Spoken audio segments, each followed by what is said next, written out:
Hi guys and welcome back to Football Manager 2018, our Sir Alex Ferguson challenge with Southampton.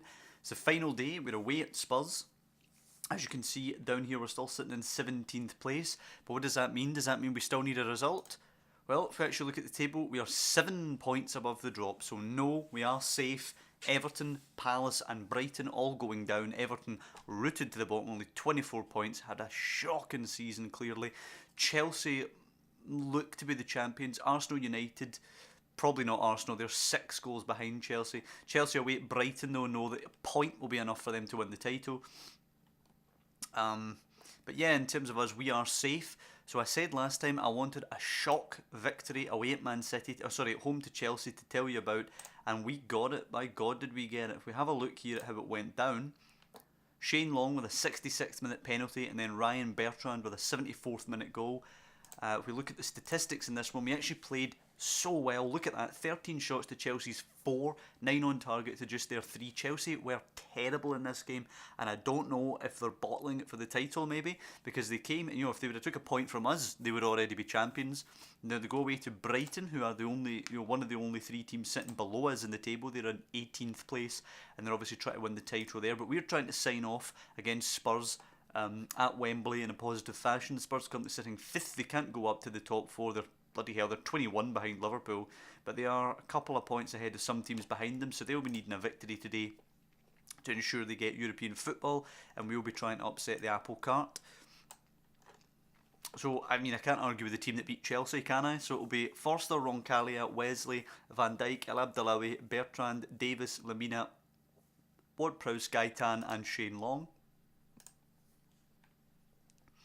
Going away to Spurs, we're probably going to get decimated, let's be honest. Spurs are playing Lloris, Aurier, Alderweireld, Gibson. Is that Ben Gibson? It is Ben Gibson. Yeah, I mean, he's a decent player, but I don't think he's Spurs quality. Danny Rose, Eric Dyer, Victor Wanyama, Dele Alli, Moussa Sissoko, yeah, Son Heung-min, and Harry Kane. So here we go. We're just going to tell the boys, the fans have been fantastic all season. Give them a performance to cheer for to sign off. The fans obviously stuck with us this season despite the fact that we were fairly crap in a lot of the games. We went through patches where it really looked like we could have went down, but we got some magnificent results. We actually took 6 points off of Manchester City this season, and then obviously last time out, that victory over champions-elect Chelsea is what really sealed the deal for us. Liverpool 2 up already. Brighton beating Chelsea. Chelsea could blow the title in the last 2 games against lower league teams. Massive long ball towards Nico Gaitan. Is he going to manage to get this before Aurier? You're damn right he is. Can he find Shane Long? Will Shane Long arrive quickly enough? Gaitan into Shane Long. It's not a great ball. Shane Long beats his man and Lloris manages to save it. Shane Long really should have been running there quicker for me. Gaitan should have been able to pick that ball up and immediately roll it into Long's path. But it's positive. It shows that we're going to have an opportunity at least to break on them, as Stephen Davis will whip in the corner, headed away by Harry Kane, picked up by Lamina. Lamina will go back to Davis, you'd feel. Davis, can he put a ball in? I don't suspect much is going to come of this. I think Spurs will survive. Lamina pokes it through toward Prowse. Gibson with a good challenge and he gets it clear for Spurs. But good early signs here in the opening 15 minutes. The only shot of the game going to ourselves. And we're duking it out 50-50 possession. Arsenal still being held by Huddersfield. Everton still holding United. It's Dyer now. They've just lost it to Davis though. Ward-Prowse picking it up. Can he get out of a tight spot? He plays it forward. Shane Long is in here with a chance to take the lead at Wembley. Shane Long, oh, he's got it all wrong. There's the right idea across the goalkeeper, but poor execution. As Chelsea have equalised, Huddersfield are actually beating Arsenal. Chelsea though, 1-1 at Brighton down at the seaside will be enough for the title, as Omar El Abdelawi enters the book. As half-time at Wembley, 0-0, and probably Southampton have been the better side, you would say.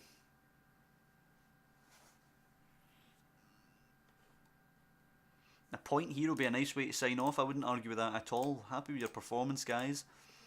MD we could bring on. We'll bring on Højbjerg for Davis, and I'm going to go Paco Alcacer on for Shane Long, because Shane Long's obviously missed a couple of chances today, and Paco Alcacer is still a long-term player that we want to be in the team. Sissoko playing out wide, got the overlap from the right back. Oh, apparently it didn't come to anything. Alderweireld and Aurier, or however the hell you must pronounce his name, they're actually carrying knocks in this game. 5-4 shot count in our favour as Harry Winks comes on for Eric Dyer, and Spurs yet to hit the target after an hour of play. Free kick to Southampton. Ward-Prowse puts it into the danger. Paco Alcacer, and what a save by Hugo Lloris to deny Paco Alcacer the goal. Quite a lot of empty seats here at Wembley, which is a bit of a weird one. Last day of the season, you'd imagine it'd be a sellout, as Son Heung-min tries to come forward for Spurs. Come on, somebody put the boot in. He's just gliding past everybody, Son. He's still going. Whips it in, and it's easy for Fraser Forster. 6 shots each, but 3 on for ourselves and only 1 for Spurs. We've definitely been the better side today as we hit the 75-minute mark, still at 0-0. Lucas Vazquez on for Omar El Abdallawi. Chelsea still at 1-1. Everton are actually winning at Old Trafford, and Arsenal are losing at Huddersfield, so no chance of anybody usurping Chelsea today, even if Brighton were to grab a late winner. And here at Wembley, it looks like a 0-0 to end the season. 50 seconds left as Fraser Forster kicks it long. Could we nick it? Oof, not with a ball like that. Rose to Son. Possible chance for Spurs to nick it late even. Playing it towards Wanyama. He will get it. Wanyama has Trippier. Puts it in, and it's easy for Fraser Forster to smother at Harry Kane's feet. It will be 0-0 on the final day. Good point away from home. Obviously we didn't need it, but still a good point nonetheless. All the teams who were actually involved in our relegation battle have done pretty well on the final day of the season. Obviously it's not going to help any of the 3 who are already down. And it leaves us to wonder if we can plunder from any of them. Possibly Gylfi Sigurdsson would be a good one for us to plunder. Gaitan to Lemina. Lemina plays it to Nico Gaitan. And Nico Gaitan is the last Southampton player to touch the ball this season, as we get a nice point at Tottenham. And have we cost Tottenham anything there? That's obviously 2 points dropped for the London side, and they've ended 6th place. They were 5th before that. Man City have usurped them, but they still make top 6 and they make Europe. Crystal Palace losing on the final day. Man United actually came back to beat Everton, and Brighton got the draw with Chelsea, but Chelsea's draw just enough to seal them the title. Liverpool a confident 3-0 victory away at Leicester. Arsenal lost in the end to Huddersfield. Chelsea do the double. They've retained the Premier League title. Southampton holding on for a draw, and we are going to receive almost 7.5 million for our final position, finishing in the table 17th. So we ended up in the end just 1 place above the relegation zone, 38 points, enough to stay up. We were within 12 points or something of the top half. I think we can improve on that. 9 wins, 11 draws and 18 defeats. It's not the best record obviously in the world, but we've done okay I think to come in, survive. The building blocks obviously there for next season. If you look at the scouting, we have just over £30 million, and we're going to have to go and get some players to improve the squad. Oh, who's this? Thomas Perez, a wee left back. Possibly an option.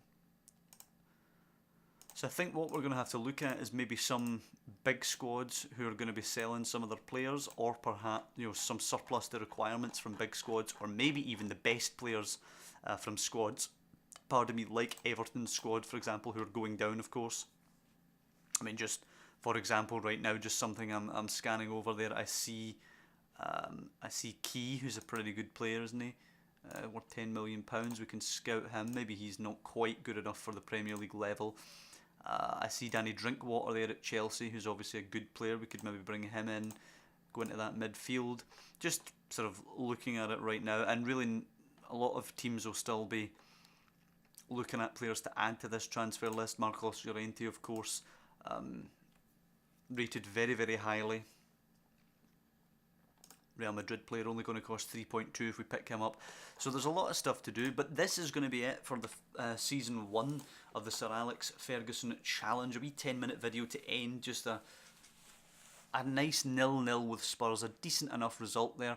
Obviously no setting the world on fire, but we were the better team. We went away to Tottenham and we played better than they did. So definitely a vast improvement on where we were. Obviously 19th place when we took over. Looking back, vital results, obviously taking 6 points from Everton, taking 6 points from Manchester City, getting 3 off of Chelsea.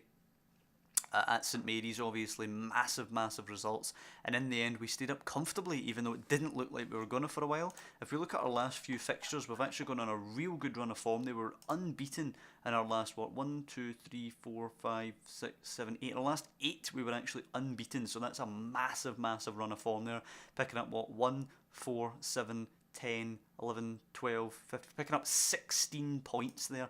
And obviously if you subtract that from our total, we're actually bottom of the table, so we did so well to pick up those points there, and that's ultimately got us safety in the league.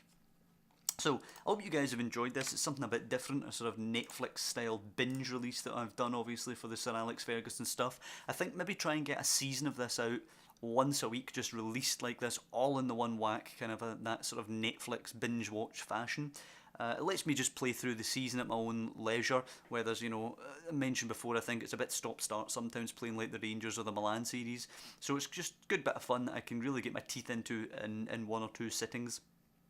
I hope you guys have enjoyed it. If you have, obviously, please drop a like on the video, and obviously if you want to follow the series or any of the series on the channel, you could subscribe, which I'd be really grateful for, and I will see you guys next time for Season 2, which hopefully will be released sometime next week, possibly next Thursday. Maybe aim for Thursday releases on these, but I don't want to commit to that concrete yet, but that's possibly a plan going forward. But you should see one of these, Season 2 on the Sir Alex Ferguson Challenge with Southampton, dropping next week. So I'll see you then.